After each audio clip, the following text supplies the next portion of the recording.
Hi, I'm McKinley Stevens. We in the 9th District have been fortunate enough to be in on the ground floor during the implementation of community-oriented police service, along with the 3rd and 6th districts. I myself also have been involved since the beginning and have gained great insight as to the operation and philosophy. As a patrol officer, I have worked closely with the community in solving their problems. All 3 districts have been involved in various projects which have enlightened officers in their problem-solving techniques.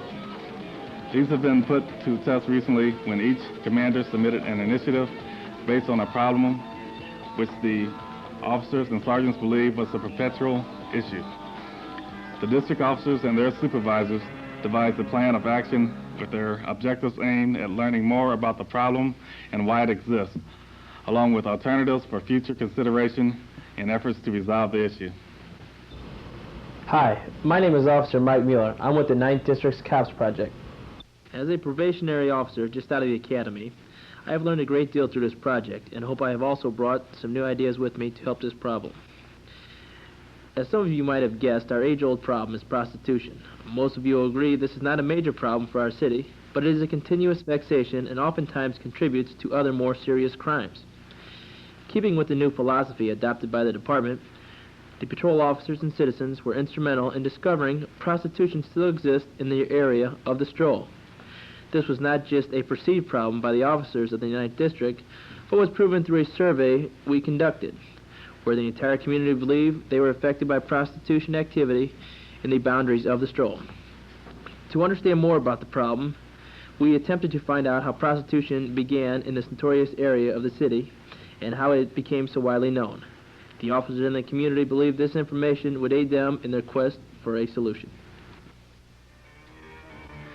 The city of St. Louis has been infamously known for its prostitution activity long before our grandparents were born.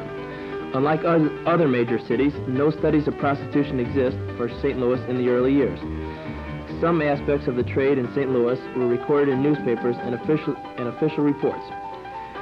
It wasn't until the late 1860s when documentation was gathered and the police department attempted to curb prostitution activity. They tried suppression, regulation, crackdown, even a social evil hospital, which was so innovative that it had no precedent anywhere in the nation. Prior to the 1870s, prostitution was generally defined as an act that could only be committed by women. It was seen as necessary to the satisfaction of upper class and upper middle class men who were denied sex with women of their own class before and often after their marriage. Since abstinence was thought to cause impotence, the prostitute was the only solution. The major concern by community leaders of the 19th century was not one of morals or the coercive effects of prostitution on a family, but of venereal disease. They felt prostitution was the primary way venereal disease spread through society. Prostitution in St. Louis began mainly in the downtown area, but as society became more mobile, it moved westward into this area known as Gaslight Square. Prostitution in St. Louis was originally confined in the downtown area, but as society became more mobile, it spread westward into the area of Gaslight Square. This area was referred to as the alley because it was the main thoroughfare between downtown and the area of the suburbs, mainly West County. However, Olive was the main line with an abundance of antique stores and known as Antique Row. After the devastating destruction of the 1959 tornado, which swept through the area of Antique Row, this area was rebuilt as an entertainment district with opera houses, coffee houses, art galleries, and a musical arts building, and was renamed Gaslight Square. It was frequented by celebrities and dignitaries, as well as tourists who strolled along the street and enjoyed many attractions. This is one theory how it became known as the stroll area. However, upon the demise of Gaslight Square, for whatever reasons, be it economic decline, perception of high crime, rowdy group of teenagers, or the discotheque places, the prostitution trade took over, with streetwalkers and their customers openly soliciting and strolling on the public streets and sidewalks. This accounts for the second theory of how the area became nationally known.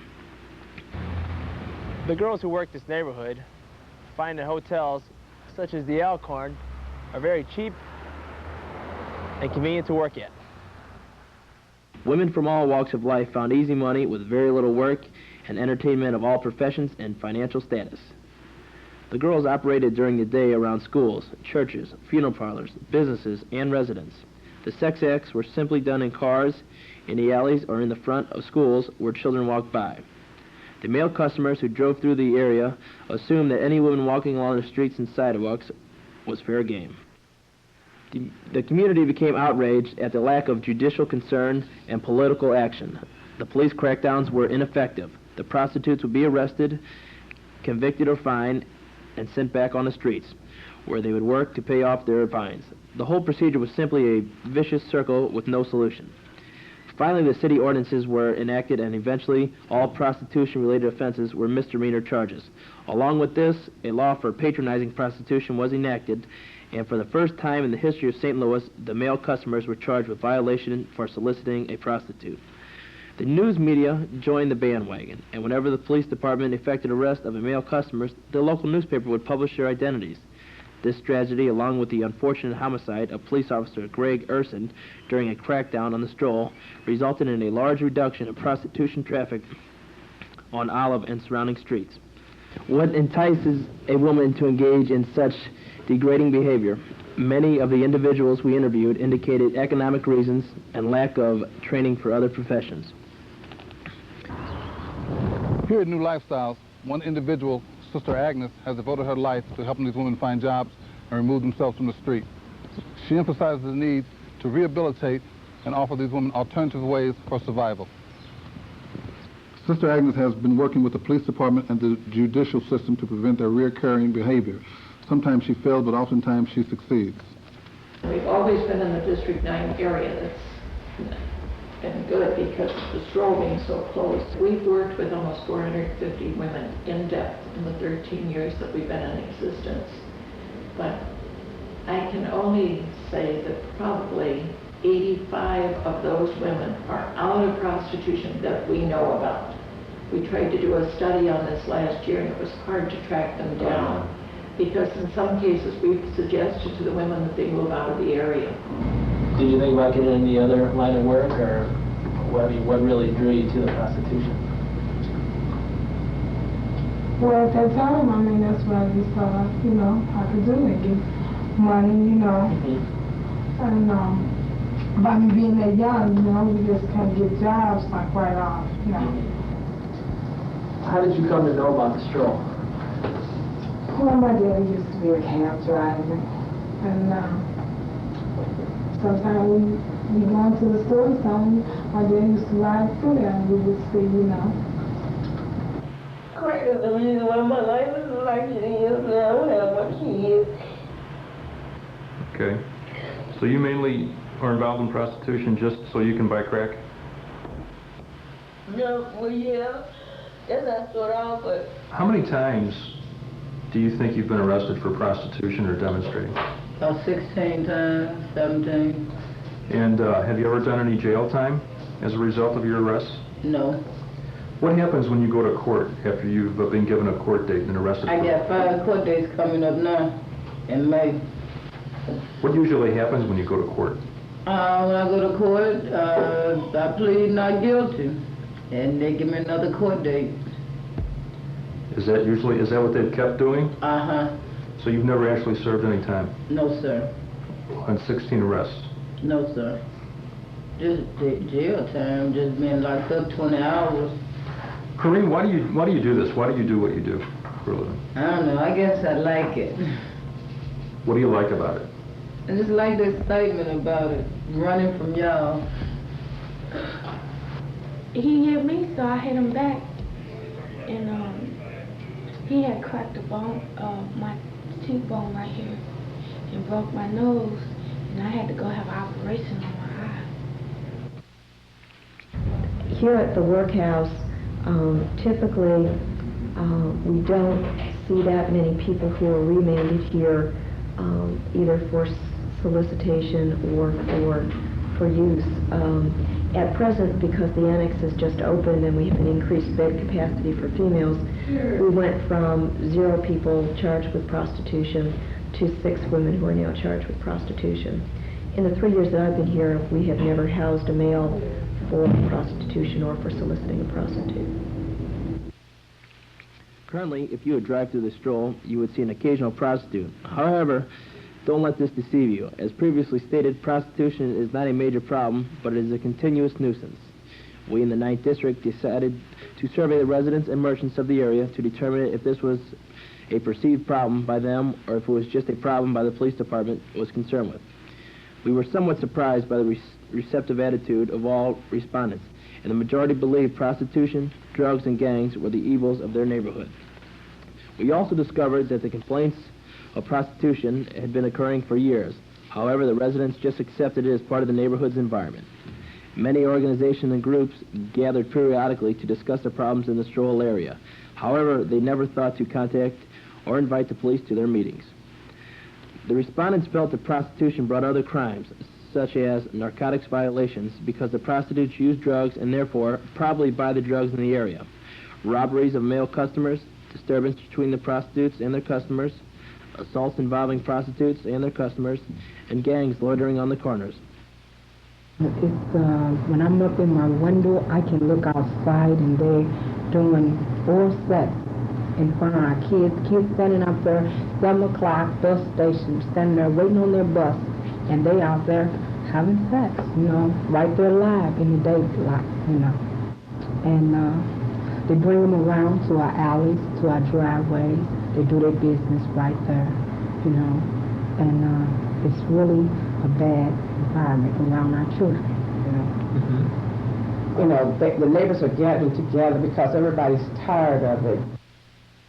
In checking statistics for calls for service and prostitution-related offenses, we discovered the previous misdemeanor charges were not presently being utilized. Instead, officers were using newly enacted city ordinances.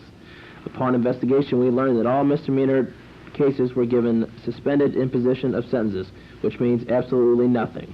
Therefore, a new city ordinance was adopted, which ensured a mandatory fine of $250 for the first offense and 60 days in the workhouse for the second offense.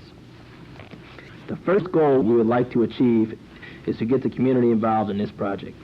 During the surveys, we were very supportive, and we would like to encourage their cooperation in identifying the prostitutes and their customers.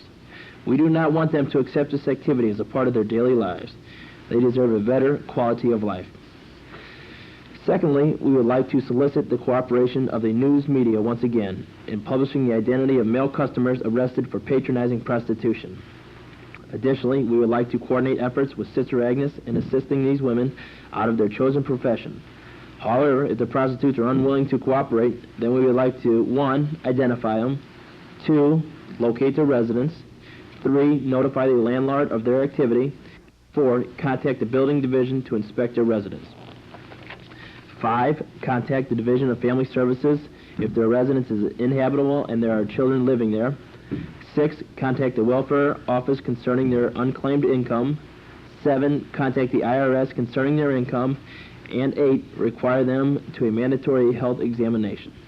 The problem with this process would be the fact that you cut off all their forms of income for the prostitutes and they refuse to volunteer for the program offered by Sister Agnes. Then how will they survive? Will they resort to other crimes such as robbery, etc.? Which is the lesser of the two evils?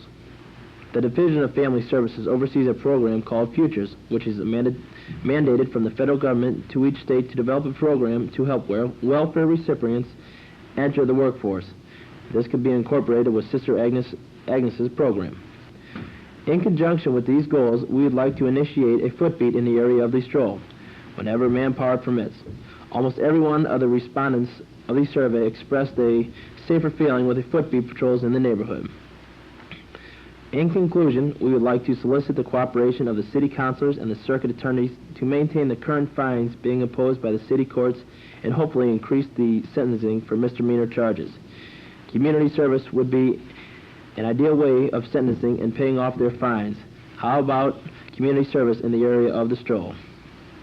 If all else fails, we would like to research a program adopted by the Portland, Oregon Police Department in which they confiscate the automobiles of the arrested subjects for their second offense.